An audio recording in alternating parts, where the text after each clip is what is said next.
I'm going to skip to a conclusion. I have a suggestion.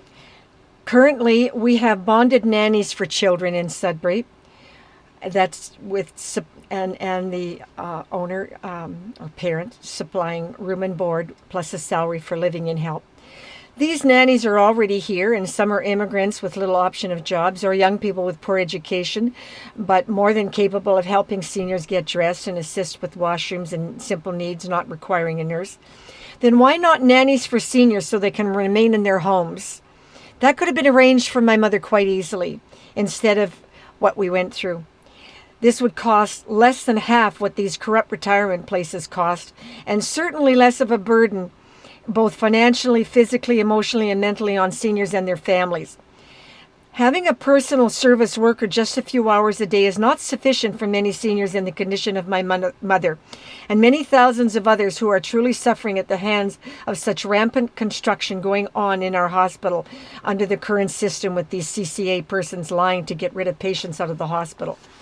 Now, I want to make it very clear that this is not the hospital itself. We have a division of departments in Ontario and Canada.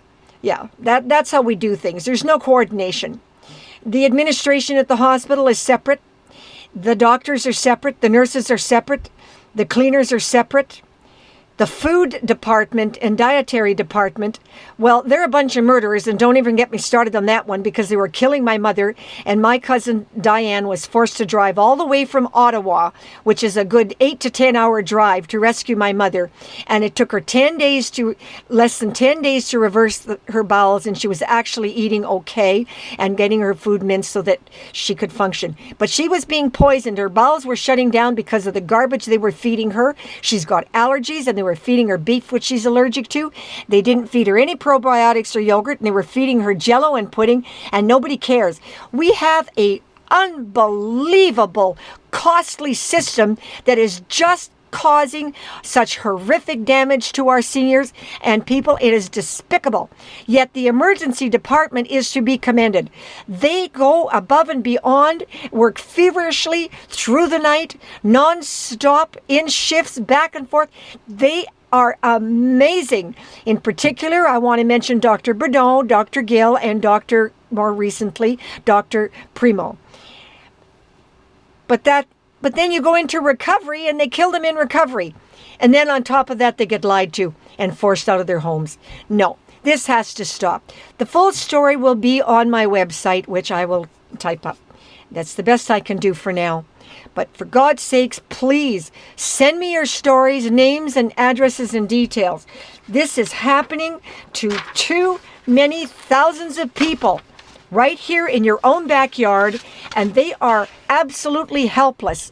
When you're ill, you're helpless. When your family care about you, they'll just do anything that they're told to do to help, and it's set off into a panic, and it's atrocious. It's absolutely atrocious, and it's just shameful. Absolutely disgusted with Canadians that they're just sitting back and doing nothing. Now, I know for sure this has been going on for over 15 years. Yes, 15 years. And nothing has been done about it. And every time I write, I get no response. Well, it's up to you people. Let's expose it around the world, and let's make Canada feel a little bit, and particularly Ontario, just a little bit humiliated by what they're doing.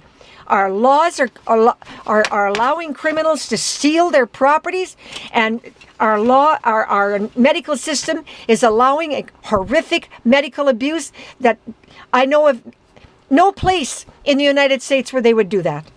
You can say what you want about the United States system, but I was there in New York City. I was not an American, and I was allowed to go to the hospital and get care by a neurologist who actually diagnosed my disease as Parkinsonism. That was in 1989. So you can just take all your rhetoric and stick it, because the Americans are always getting blamed for having the worst system on the planet. Well, I'm not saying it's perfect, but by geez, they didn't refuse me any treatment in New York. So this is shameful, absolutely shameful. Over and out.